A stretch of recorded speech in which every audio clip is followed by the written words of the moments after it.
Mi ex mejor amiga me difamó en redes y me hizo perder mi trabajo de soñadora. Mi teléfono no dejaba de vibrar, un zumbido sordo sobre la mesa de noche que parecía el preludio de un terremoto emocional.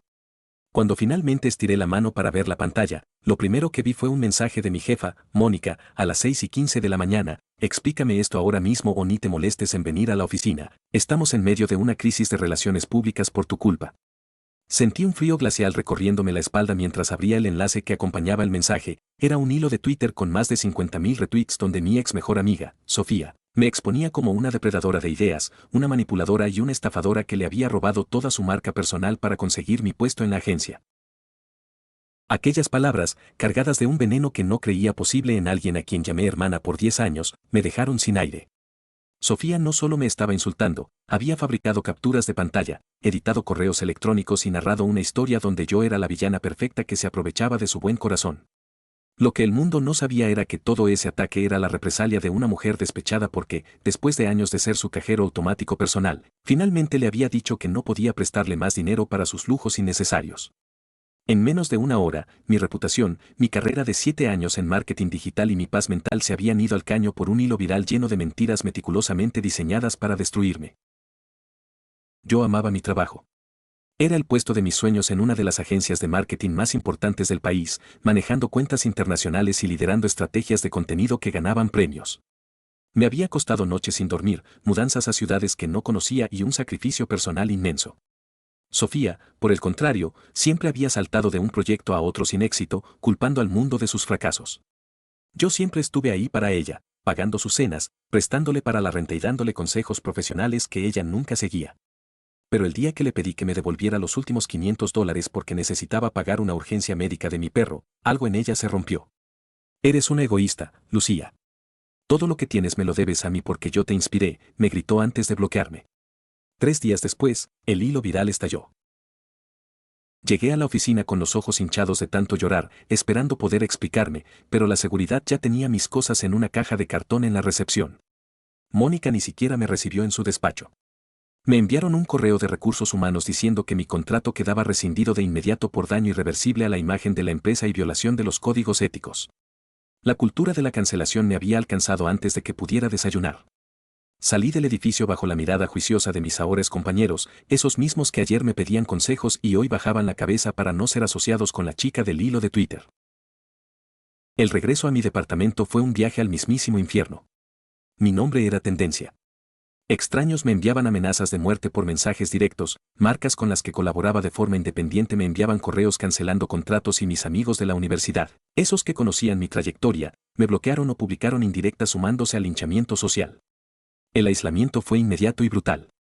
Me quedé sola en mi sala, con las cortinas cerradas, sintiendo que el mundo entero me señalaba con el dedo por algo que jamás hice. La traición de Sofía no era solo haberme quitado el empleo, era haberme robado mi identidad frente a miles de personas que nunca conocerían la verdad. Pasé las primeras 2 semanas en un estado de parálisis total. La depresión me pesaba como si tuviera piedras en los bolsillos. No podía comer, no podía dormir y cada vez que intentaba abrir una red social, el algoritmo se encargaba de mostrarme el éxito del hilo de Sofía, quien ahora se posicionaba como una víctima resiliente y ganaba seguidores a costa de mi cadáver profesional. Ella publicaba fotos sonriendo, agradeciendo el apoyo de su comunidad, mientras yo contaba los centavos para ver cómo iba a pagar la renta del próximo mes sin un ingreso fijo y con una reputación manchada que me impedía conseguir cualquier otro empleo en el sector. En el mundo del marketing, si no tienes nombre, no eres nada, y el mío estaba enterrado bajo una montaña de basura digital. Pero una noche, después de tocar fondo y considerar seriamente desaparecer de todo, algo dentro de mi cabeza hizo un clic. Recordé una de las lecciones que yo misma enseñaba en mis conferencias: en una crisis, el que calla otorga, pero el que grita sin prueba se desespera. Me levanté de la cama, me lavé la cara y encendí mi computadora. No iba a pelear con odio, iba a pelear con datos. Empecé a recolectar cada prueba que tenía, los estados de cuenta bancarios que mostraban las transferencias que yo le hacía a ella, los correos originales sin editar donde yo le enviaba mis ideas y ella me felicitaba por mi ingenio, y los registros de IP de los documentos que ella decía haber creado, pero que en realidad nacieron en mi laptop 3 meses antes.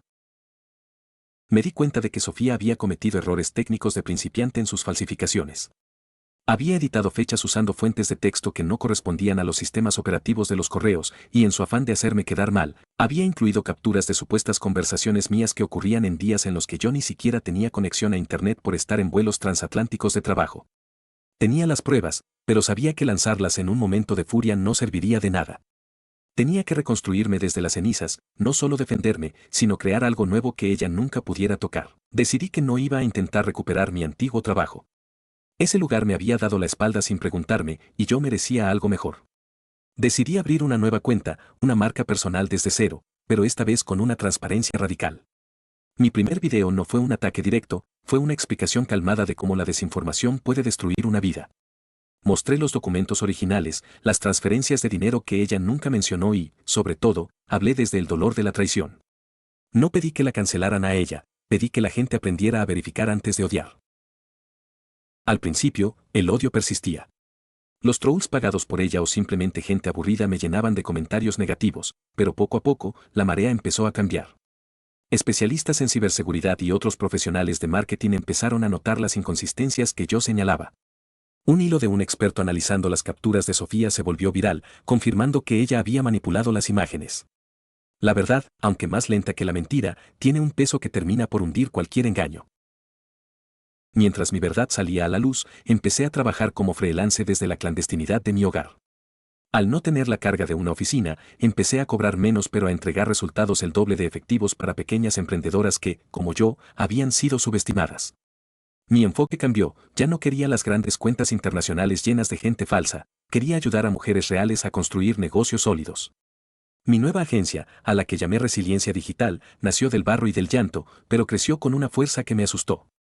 Las clientas empezaron a llegar no solo por mi talento, sino por mi historia.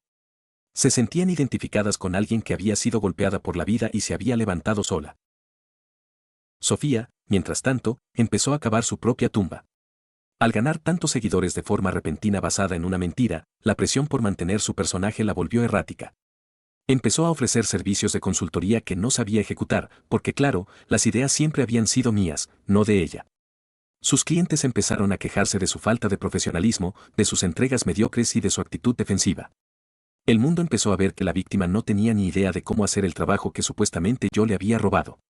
La gente investigó, vio las fechas, notó que sus logros se detuvieron el día que yo dejé de hablarle, y la marca de chismosa y estafadora se le pegó como una sombra.